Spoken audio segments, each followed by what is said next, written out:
Hello everyone, good morning. तो देखिए हम लोग relative lowering in vapour pressure यानी क्वालिटेटिव प्रॉपर्टी जो 2 है। फर्स्ट क्वालिटेटिव प्रॉपर्टी आपको पढ़ाया मैंने ऑस्मोटिक प्रेशर, उसके अच्छे अच्छे न्यूमेरिकल भी किए हमने और होमवर्क भी दिए थे। तो बहुत सारे लोगों ने उसको सॉल्व भी कर लिया होगा और आई होप सबके आंसर मैच कर गए होंगे, ठीक है ना। तो अब हम लोग क्या करते हैं, और जो होमवर्क है उसको बाद में डिस्कस भी कर दूंगा मैं, ठीक है ना। तो जिसके मैच कर गए तो अच्छी बात है, जिसका नहीं हुआ तो आप देख लीजिएगा। अब देखिए relative lowering in vapour pressure को हमें पढ़ना है। तो relative lowering in vapour pressure, नाम देखो relative lowering in vapour pressure. तो पहले तो देखो वेपर प्रेशर पढ़ना चाहिए। अब वेपर प्रेशर क्या होता है ये आप बहुत अच्छे से, इसकी पूरी कहानी डिटेल आपको मैं बता चुका हूँ, बस हल्का हल्का रिवीजन कर देता हूँ ताकि आपका एक बार रिवाइज हो जाए। आपको देखो मैंने क्या बताया था रिलेटिव लोअरिंग वेपर प्रेशर के लिए कि मान लो अपने पास एक लिक्विड है ना, और हमने मान लो ये लिक्विड यहाँ भर दिया। अब मान लो लिक्विड तुम्हारा वोलाटाइल है, तो वोलाटाइल अगर है लिक्विड तुम्हारा, ठीक है, मतलब जो भी तुम्हारा लिक्विड उससे कोई मतलब नहीं है, ठीक है। ये आपका कोई भी लिक्विड हो, जैसे मान लो हम लोग वाटर ले लेते हैं, ऐसे मान लो वाटर है, ठीक है ना। तो आपको अच्छे से पता है जब इसको हम लोग गर्म करेंगे, इसको हम लोग जब गर्म करेंगे, और गर्म कितने डिग्री सेल्सियस में करेंगे आपको अच्छे से पता है। वाटर का बॉइलिंग पॉइंट कितना होता है 100 डिग्री सेल्सियस। तो ये देखो यहाँ से जो लिक्विड वाले मॉलिक्यूल है, ये लिक्विड वाले मॉलिक्यूल यहाँ वेपर के फॉर्म में जाना शुरू कर देंगे। तो यहाँ पे ये बन गया तुम्हारा वेपर। अब क्या मैंने बताया था कि एक टाइम ऐसा जरूर आएगा, एक टेम्परेचर, यानी कि वही टेम्परेचर है 100 डिग्री सेल्सियस, जिसपे क्या होता है रेट ऑफ वेपोराइजेशन जो है ना सेम एज, ठीक है ना, क्या हो जाता है तुम्हारा, मतलब इक्विलिब्रियम आ जाती है। Rate of vaporization is same as rate of condensation. पूरे कंडेंसेशन क्या होगा कि इस पूरे रिएक्शन में एक ऐसा जरूर आपको इक्विलिब्रियम मिलेगी जब rate of vaporization same as क्या हो जाएगा रेट ऑफ कंडेंसेशन, ठीक है ना। तो एक्चुअली में क्या होता है उस टाइम पे, जैसे ये सेम होता है तो ये जो वेपर का मॉलिक्यूल है ये लिक्विड के सरफेस पे एक प्रेशर लगाता है।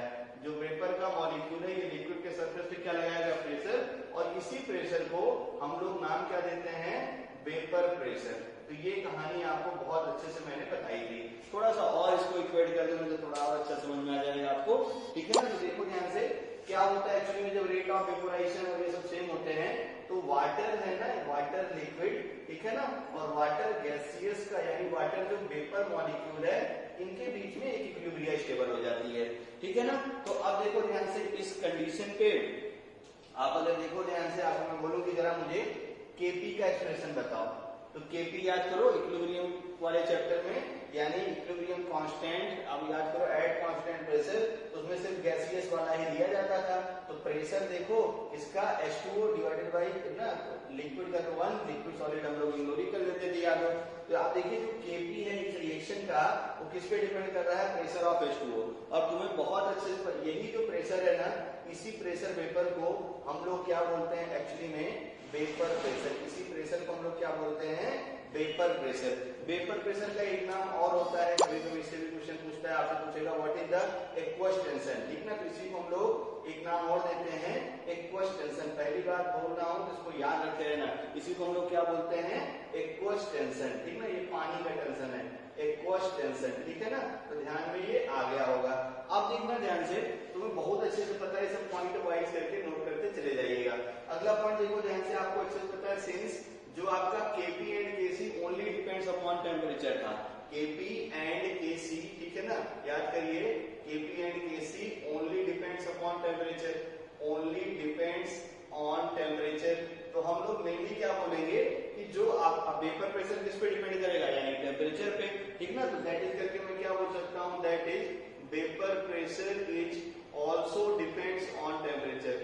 Vapour pressure is also depends on temperature, मतलब टेम्परेचर पे ही डिपेंड करता है, और बाकी और सारे फैक्टर पहले भी आपको मैं पढ़ा रखा हूँ, ठीक है ना। तो अब ये हो गया वेपर प्रेशर किन किन चीजों पे डिपेंड करता है, ये सब चीजें आप बहुत अच्छे से जानते हैं। अब अगर मान लो हम वेपर प्रेशर बात करते हैं वाटर के लिए फॉर H2O, ये डेटा थोड़ा न्यूमेरिकल के लिए काम आएगा तो हम लोग इसको याद कर लेते हैं, ठीक ना। फॉर H2O और अगर 25 डिग्री सेल्सियस पे for H2O at 25 degree Celsius, अच्छे से दिमाग में बैठा लेना। For H2O at 25 degree Celsius जो वेपर प्रेशर होता है वाटर का, ठीक ना, वेपर प्रेशर H2O जो होता है इसको हम लोग एकदम फिक्स कर लो। एक्चुअली में तो होता है ये 23.8 लेकिन न्यूमेरिकल के लिए हम लोग 24 लेके सॉल्व करेंगे तब भी कोई दिक्कत नहीं होगा। तो यानी 23.8 टॉर होता है ये, और यानी इसी को हम लोग जब भी न्यूमेरिकल बनाएंगे तो न्यूमेरिकल के लिए हम लोग इसको 24 टॉर रख के न्यूमेरिकल हमेशा सॉल्व करेंगे। तो यहाँ तक आपको क्लियर हो गया होगा। एक एक्सप्रेशन और मुझे बताना था, तो वो एक्सप्रेशन मैं यहाँ पे लिख देता हूँ। जैसे मान लो कि हम लोग वेपर प्रेशर अलग अलग टेम्परेचर पे मेजर करें, ठीक ना, हम लोग वेपर प्रेशर क्या करें, अलग अलग टेम्परेचर पे मेजर करना चाहते हैं। तो मान लो इसी रिएक्शन में लोग बात करते हैं, तो मान लो टेम्परेचर T1 पे वेपर प्रेशर P1 है, और जो आपका Kp है वो मान लो Kp2 Kp1 है ना। अलग अलग टेम्परेचर पे हम लोग इसको अगर एक्सप्रेशन को सॉल्व करेंगे तो वेपर प्रेशर को न्यूमेरिकली कैलकुलेट करने के लिए एक एक्सप्रेशन है जिसको हम लोग क्या बोलते हैं, क्लासियस, ठीक ना, क्या बोलते हैं हम लोग, क्लासियस क्लैपेरॉन इक्वेशन। अब इस याद रख लीजिए, कई बार इसको हमारे काम में पड़ेगा, क्लासियस क्लैपेरॉन इक्वेशन। ये देखो क्या है, जैसे मान लो एट है ना टेम्परेचर, मैं टेम्परेचर मान लो T1 बोलूं, टेम्परेचर T1 पे इक्विलिब्रियम कांस्टेंट Kp1 है और जो वेपर प्रेशर है वो P1 है। ऐसे ही मान लो एट जब हम लोग टेम्परेचर T2 है ना, T2 पे मान लेते हैं इक्विलिब्रियम कांस्टेंट Kp2 है और आपका प्रेशर कितना, वेपर प्रेशर P2 है। तो हमें इसका एक रिलेशन बताया था, किसने बताया था, क्लैपेरॉन ने। किसने बताया था, क्लासियस और क्लैपेरॉन ने। और एक्सप्रेशन जो है आपको शायद याद हो, याद कर लीजिएगा इसको, क्या था बोलो, लॉग है ना, थर्मोडायनेमिक्स वाले चैप्टर में बताया था, थर्मोडायनेमिक्स एंड थर्मोकेमिस्ट्री में, याद करिए लॉग, ठीक है ना। क्या बताया था मैंने, याद करो, P2/P1 है ना, क्या था देखो, लॉग P2/P1 इक्वल टू क्या था, डेल्टा H। स्टैंडर्ड वाली कंडीशन पे क्या था, 2.303 R, और विद इन ब्रैकेट में आप याद करो जो डिनोमिनेटर में था उसका टेम्परेचर पहले लिखते थे 1/T1 और माइनस क्या होता था 1/T2, ठीक है ना। तो ये आपको अच्छे से समझ में आ गया होगा। बहुत इंपॉर्टेंट एक्सप्रेशन है, केमिकल काइनेटिक्स और केमिकल और ये क्लासियस क्लैपेरॉन इक्वेशन को मिला के, ठीक है, बहुत अच्छा क्वेश्चन बनता है। इसको दिमाग में आप बैठा रखिएगा, ठीक है ना। तो ये है वेपर प्रेशर मेजर करने का थोड़ा सा फॉर्मूला, जो आपको मतलब वेपर प्रेशर क्या होता है और कि वाटर के लिए इतना यूज करके बनाना है, और क्लासियस क्लैपेरॉन इक्वेशन क्या होती है, तो आपने ये देख लिया होगा, ठीक है ना। अब हमें देखो करना क्या है, अब हमें करना है relative lowering in vapour pressure. तो पहले ये है क्या, पहले इसकी कहानी सीखी जाए कि RLVP है क्या, ठीक है ना। तो ये देखो ध्यान से, मैं अब यहाँ पे बोलता हूँ, अब जब भी हमें ये लिखना रहेगा relative lowering in vapour pressure, तो इसको हम लोग शॉर्ट में लिखेंगे RLVP। क्या लिखेंगे, RLVP, ठीक है ना। तो relative lowering in vapour pressure क्या होता है, पहले इसकी थोड़ी बहुत कहानी आप सुनिए। जैसे मान लो हमारे पास वाटर प्योर सॉल्वेंट है ना, मैंने क्या लिया, इस कंटेनर के अंदर सिर्फ वाटर ले लिया, सब कुछ मैं मिटा रहा हूँ। इस कंटेनर में हमने मान लो सिर्फ वाटर ले लिया, तो आपको अच्छे से पता है उसका वेपर प्रेशर कितना होगा, 24 टॉर। अब हम क्या करते हैं, इसी पानी में, ठीक है ना, कोई भी नॉन वोलेटाइल सॉल्यूट ऐड कर देता हूं मैं। जैसे मान लो मैंने ग्लूकोज इसमें मिला दिया, शुगर मिला दिया, इस टाइप की चीजें मैंने इसमें ऐड कर दी, क्योंकि क्या है, नॉन वोलेटाइल, क्योंकि आपको पता है ना राउंड स्टॉप भी लगाना है, इसलिए मैं नॉन वोलेटाइल बोल रहा हूँ। तो जब हम लोग क्या करते हैं, कोई भी इम्प्योरिटी मिला दें जो कि वाटर में सॉल्युबल है, तो क्या करेगा, देखो उसके वेपर प्रेशर को डिक्रीज कर देगा, और वेपर प्रेशर घटता है तो मैसेज पता है बॉइलिंग पॉइंट बढ़ जाता है। और मैंने पहले ही बोला था बॉइलिंग पॉइंट के फैक्टर में सॉल्युबल इम्प्योरिटी मिलाओ तो बॉइलिंग पॉइंट क्या होता है, बढ़ जाता है। तो जब वाटर था अपने पास, तो वाटर के अंदर अगर ध्यान से देखिए, वाटर का केस लेके करते हैं, मान लो कोई भी लिक्विड, उससे कोई दिक्कत नहीं है। तो रिलेटिव लोअरिंग वेपर प्रेशर हम लोग समझेंगे कैसे। जैसे मान लो अपने पास लिक्विड है ना, ये अपने पास लिक्विड है, और हमने क्या किया, अभी ये लिक्विड प्योर फॉर्म में था, तो ये है मान लो अपना, हमने क्या कर दिया, ये अपना सॉल्वेंट है, ठीक है ना। अब हम लोग क्या करते हैं, इसमें हम लोग सोल्यूट मिलाते हैं, इसमें हम लोग क्या मिलाते हैं, सोल्यूट। और सोल्यूट कैसा है बोलो, नॉन वोलाटाइल, ठीक है ना। सोल्यूट कैसा है बोलो, non volatile. Solute non volatile है। अब जब मिक्स करेंगे तो अब देखो यहाँ पे आपको एक सोल्यूशन मिल जाएगा। बहुत अच्छे से ध्यान से समझिए, एक ही बार में आपको ये समझ में आ जाएगा। तो हमारे पास ये जो सॉल्वेंट मॉलिक्यूल है, ठीक है ना, हम लोग क्या करते हैं भाई, ये प्योर फॉर्म में है, तो हम लोग क्या करते हैं, इस सॉल्वेंट का प्योर फॉर्म में है, तो इसलिए प्योर फॉर्म में इसका वेपर प्रेशर हम लोग मेजर कर लेते हैं, और वो वेपर प्रेशर मान लो P0 के बराबर है। किसके बराबर है, P0 के बराबर है। इसमें हमने क्या किया, नॉन वोलाटाइल सोल्यूट मिला दिया। तो नॉन वोलाटाइल सोल्यूट अगर में मिला तो कंटेनर बंद कर दिया जाए। तो ये देखो ध्यान से, हमने क्या किया, वाटर अपना लिक्विड था ये पहले था, ठीक है ना। अब हम लोग क्या करते हैं, इसमें नॉन वोलेटाइल सॉल्यूट भी मिला देते हैं। ये मान लो तुम्हारा नॉन वोलेटाइल सॉल्यूट भी इसमें मिला दिया मैंने, इसको मैं ब्लू मार्कर से बना दे रहा हूँ, आप भी अलग अलग दिखा दीजिएगा। तो अब देखो क्या होगा कि हम लोग जब नॉन वोलेटाइल सॉल्यूट मिलाते हैं तो यहाँ पे जो वेपर बनी है, यहाँ पे जो वेपर बनी है इसका वेपर प्रेशर कितना है P0, और यहाँ पे जो वेपर बनी ना इसका जो है वेपर प्रेशर हम लोग मान लेते हैं, इसका वेपर प्रेशर किसके बराबर है, इसका वेपर प्रेशर PS के बराबर है। तो अच्छे देखो ध्यान से, अपने पास प्योर सॉल्वेंट था और प्योर सॉल्वेंट का जब हमने वेपर प्रेशर मेजर किया, ठीक ना, कुछ भी लिक्विड हो, कुछ भी हो, कोई लिक्विड नहीं जो है, चाहे जो लिक्विड आपको मन करे वो लिक्विड ले लीजिए आप, ये है आपका सॉल्वेंट। तो सॉल्वेंट हमने लिया, अभी सॉल्वेंट प्योर था, मतलब अभी सॉल्वेंट क्या है तुम्हारा प्योर है। तो प्योर स्टेट में हमने इसका वेपर प्रेशर मेजर किया और वो किसके बराबर है, P0 के बराबर है। फिर हमने क्या किया, इसमें नॉन वोलेटाइल सॉल्यूट मिला दिया। अब जब नॉन वोलेटाइल सॉल्यूट इसमें मिल गया तो देखो ये क्या बन गया तुम्हारा सोल्यूशन, और सोल्यूशन जब बना ना तो हमने ऑब्जर्व किया कि इसका जो वेपर प्रेशर वो PS आ गया। अब मैं क्या करूंगा, इन दोनों को कंपेयर करूंगा। तो जब इन दोनों को मैं कंपेयर करता हूं तो हमें मिलता क्या है कि जो P0 की वैल्यू है ना ये हमेशा PS से बड़ी आती है। अब ऐसा क्यों हो गया, पहले इसका रीजन समझिए, फिर आपको RLBP में सिखाता हूं। तो मैं बोलूंगी जो P0 की वैल्यू है, ठीक ना, ये ऑलवेज ग्रेटर देन PS होती है। P0 की वैल्यू ऑलवेज ग्रेटर देन क्या होती है, PS, और इसका रीजन बताइए क्यों होता है। तो आप अच्छे से देखिए, आप पहले तो कॉन्सेप्ट पहले से पता है, नॉन वोलेटाइल सॉल्यूट में मिलाऊंगा तो सॉल्वेंट वाला जो लिक्विड वाला मॉलिक्यूल है, इंटरमॉलिक्यूलर स्पेस था इसमें, तो जब सॉलिड मिलाओगे तो सॉलिड क्या करेगा, इसके इंटरमॉलिक्यूलर स्पेस को भरेगा, यानी फोर्स जो इंटरमॉलिक्यूलर स्पेस कम होगा, इंटरमॉलिक्यूलर स्पेस भरने के साथ जब कम होगा, भाई सॉलिड जाके वहां फिलअप होना शुरू हो जाएगा, तो कम होगा तो क्या होगा, फोर्स ऑफ अट्रैक्शन बढ़ गया, और फोर्स ऑफ अट्रैक्शन बढ़ने से तुम अच्छे जानते हो वेपर प्रेशर क्या होता है, बढ़ जाता है। एक तो ये तरीका हो गया। दूसरा तरीका ये भी है, आप देखो ध्यान से, कि जैसे हम लोग यहाँ पे मिला देंगे सोल्यूट वाला मॉलिक्यूल, ठीक है ना, तो क्या होगा कि जो सॉल्वेंट था तुम्हारा लिक्विड और सोल्यूट जो यहाँ मिला हुआ है नॉन वोलेटाइल है। तो अभी देखो जो सॉल्वेंट प्योर था इसमें ढेर सारा अवेलेबल था इसके मॉलिक्यूल को बाहर निकलने का, लेकिन यहाँ देखो ये वाला मॉलिक्यूल इसके ऊपर सोल्यूट पड़े हुए, इसको बाहर निकलने देंगे क्या, तो नहीं निकलने देते हैं। यानी जब भी हम लोग, ठीक ना, सोल्यूट नॉन वोलेटाइल मिलाते हैं तो सरफेस एरिया जो अवेलेबल होती है इवेपोरेशन के लिए, ठीक ना, वो क्या होती है, वो थोड़ी सी कम हो जाती है। और अगर वो कम हो गया तो तुम्हें अच्छे से पता है वेपोराइजेशन सरफेस मिलेगा नहीं बाहर निकलने का, तो जब ये बाहर निकलेगा नहीं, यहाँ पे अगर देखो ध्यान से, यहाँ पे ढेर सारा सरफेस है इसको वेपोराइज होने का, लेकिन यहाँ पे देखो वेपोराइजेशन ज्यादा अच्छा नहीं हो पाएगा क्योंकि सरफेस बहुत कम अवेलेबल है इस मॉलिक्यूल को बाहर निकालने के लिए।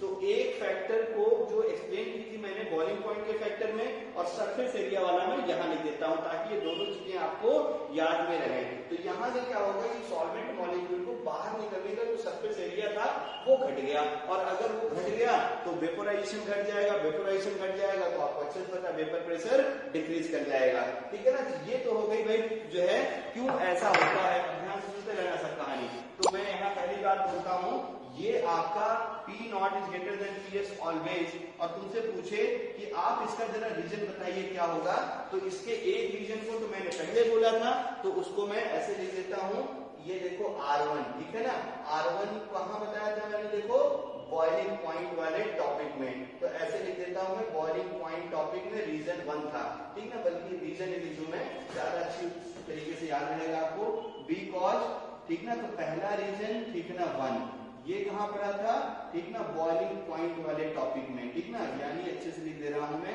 ये मैंने पढ़ा था कहाँ पे, बॉइलिंग पॉइंट टॉपिक में, ठीक ना, याद रखे रहना, और इसको प्लीज आज ही रिवाइज कर लेना ताकि और अच्छे से समझ में आ जाए। फिर इसके बाद देखो ध्यान से, रीजन नंबर 2 है ना, वीडियो पीछे पड़े हुए हैं, आप देखते रहिएगा। रीजन नंबर 2 देखो ध्यान से, रीजन 2 में अब बताता हूँ। अभी रीजन 2 मैंने क्या बोला कि सरफेस एरिया अवेलेबल, ठीक है ना, ये मैं यहाँ लिख देता हूँ। होता क्या है कि जो सरफेस एरिया अवेलेबल होती है, सरफेस एरिया अवेलेबल, ठीक है ना, for evaporation, surface area available for evaporation of solvent molecule, surface area available for evaporation of, बोलो, सॉल्वेंट मॉलिक्यूल। मैं बोल रहा था पहले भी, सॉल्वेंट मॉलिक्यूल क्या करता है, घट जाता है, सॉल्वेंट मॉलिक्यूल के लिए बाहर निकालने के लिए जो एरिया था सरफेस वो क्या होता है, डिक्रीज कर जाता है। सॉल्वेंट मॉलिक्यूल, ठीक है ना, ये क्या होता है, डिक्रीज हो जाता है, ठीक है ना। ये आप अच्छे से याद रखे रहिएगा। मतलब क्या होगा कि जब एरिया का कम हो गया तो वेपोराइजेशन कम हो गया, वेपोराइजेशन कम हो गया तो वेपर प्रेशर ऑब्वियस ही बात है कम हो जाएगा। यहां तक शायद आपको समझ में आ गया होगा। तो हमेशा याद रखे रहिएगा, जो है आपका जब भी नॉन वोलाटाइल सॉल्यूट को हम लोग ऐड करते हैं प्योर सॉल्वेंट में तो वेपर प्रेशर उसका क्या होता है, घट जाता है। अब देखना ध्यान से, इसकी और कहानी देखते हैं हम लोग। यहां देखो क्या लिखा मैंने, लोअरिंग इन वेपर प्रेशर। क्या लिखा मैंने, लोअरिंग इन वेपर प्रेशर। तो देखो जरा ध्यान से, पहले इसका प्योर स्टेट में वेपर प्रेशर कितना था, P0, और घट के कितना हो गया, PS। तो मैं अगर मुझसे बोलूं कि जरा मुझे बताइए लोअरिंग इन वेपर प्रेशर, और इसके बाद ये सब लिखने के बाद स्टार बना के लिखना शुरू करेंगे। तो अगर मैं बोलूं देखो लोअरिंग इन वेपर प्रेशर, तो आप बताइए लोअरिंग इन वेपर प्रेशर पहले कितना था, P0, पहले कितना था, P0, और घट के कितना हो गया, PS। तो इसी चीज को हम लोग क्या बोलते हैं, लोअरिंग इन वेपर प्रेशर। अभी जो है कितना घटा भी रिलेट नहीं किया मैंने, तो ये लोअरिंग इन वेपर प्रेशर है, इसको हम लोग लिखते हैं डेल्टा P से। किससे लिखेंगे, डेल्टा P से। दिमाग में बैठा, लोअरिंग इन वेपर प्रेशर क्या होता है, P0 माइनस PS, ठीक है ना। और फिर देखो ध्यान से, अब हमें क्या पढ़ना है, हमें पढ़ना है relative lowering in vapour pressure. Qualitative की डेफिनेशन भी यही थी, किसी के रिस्पेक्ट में और किसी से रिलेट करके बताएंगे। तो ये मैंने तो रिलेट मतलब किसी से जोड़ तो दिया मैंने, किसी के साथ में बता रहा हूँ, लोअर तो कर दिया किसी के रिस्पेक्ट में, लेकिन रिस्पेक्ट मतलब किसी के रिस्पेक्ट में मैंने कम तो कर दिया, लेकिन किसी से रिलेट नहीं किया। तो अगर मुझसे पूछे कि अब बताइए जरा relative lowering in vapour pressure कितना होगा, यानी RLVP, तो अब देखो ये हो गया डेल्टा P यानी लोअरिंग इन वेपर प्रेशर। अब मैं इसको रिलेट कर देता हूं, तो रिलेट करूंगा किससे, P0 से, ठीक है ना। किससे रिलेट करूंगा मैं, प्योर सॉल्वेंट वाले वेपर प्रेशर से, क्योंकि जैसे देखो इम्प्योरिटी तुम मिलाते रहोगे तो PS तो घटता बढ़ता रहता है, लेकिन P0 हमेशा क्या रहता है, कांस्टेंट। तो ये जो टर्म मिला अपने को, इसी टर्म को हम लोग क्या बोलते हैं, relative lowering in vapour pressure. RLVP equal to क्या होता है, P0 minus PS divided by P0। हमेशा इसको दिमाग में आप रखे रहिएगा। और ये जो वैल्यू है ना, अभी देखना, अभी क्वालिटेटिव आई नहीं, अभी क्वालिटेटिव में आया क्या नहीं वो देखो ध्यान से। तो RLVP है relative lowering in vapour pressure. और तुमने क्वालिटेटिव में क्या पढ़ा था, क्वालिटेटिव में हमने ये पढ़ा था ऐसी सॉल्यूशन की प्रॉपर्टी, ठीक ना, जो लिक्विड सॉल्यूशन की प्रॉपर्टी जो नंबर ऑफ सॉल्वेंट पे डिपेंड करती है, ठीक है ना, नंबर ऑफ, जो उल्टा बोल दिया मैंने, नंबर ऑफ सोल्यूट पार्टिकल्स पे डिपेंड करता है, ठीक ना, लेकिन नेचर पे डिपेंड नहीं करता है। याद आया ना। तो अब देखिए जैसे जैसे मैं इंप्योरिटी बढ़ाता चला जाऊंगा, यानी सोल्यूट में ऐड करता चला जाऊंगा, तो ये सरफेस एरिया देखिए और घटता चला जाएगा। और सरफेस एरिया अगर और घटता चला जाएगा तो आपको अच्छे से पता है PS की वैल्यू और ज्यादा घटती चली जाएगी एज रिस्पेक्ट टू P0, ठीक है ना। तो ये देखेंगे हम लोग डेल्टा P ओवर P0, ये क्या है तुम्हारा relative lowering in vapour pressure. और यहाँ मैं लिख दे रहा हूं, ये जो वैल्यू है ये किस पे डिपेंड करती है, which depends on, ठीक है ना, प्रैक्टिकल करके भी देखा गया और थ्योरी से भी यार आपने को, अब ये चीजें मैं मिटा दे रहा हूं, ठीक है ना। तो ये जो प्रॉपर्टी है RLVP, ये आपकी डिपेंड करती है किस पे करती है, which depends on number of solute particle, which depends on number of solute particle, ये डिपेंड किस पे करती है, नंबर ऑफ सोल्यूट पार्टिकल्स पे। किस पे डिपेंड करती है, नंबर ऑफ सोल्यूट पार्टिकल्स, ठीक है ना। अच्छे से दिमाग में रखे रहना, ठीक है ना, नंबर ऑफ सोल्यूट पार्टिकल्स। क्यों, ये भी रीजन लिख दिया, because it affect the surface area, ठीक ना, बिकॉज इट्स क्या करता है, ये क्या कर रहा है देखो, अफेक्ट द सरफेस एरिया। अब सरफेस एरिया कौन सा, तो ये अभी थोड़ी देर पहले देखो लिखा हुआ भी है, आपको अच्छे से पता है, ठीक है। जो सॉल्वेंट का मॉलिक्यूल बाहर जाना चाहता था वेपोराइज होने के लिए, उसको जाने से क्या करता है, रोक देता है, ठीक है ना। तो I hope relative lowering vapour pressure आपको क्लियर हो गया होगा, ठीक ना। तो लोअरिंग वेपर प्रेशर अगर पूछेगा तो क्या निकालेंगे, P0 माइनस PS। और जब RLVP पूछेगा तो हम लोग क्या निकालेंगे, P not minus P H divided by P not. अब ये किस पे डिपेंड करता है, इसको हम लोग वीडियो के अगले पार्ट में करते हैं। Thank you.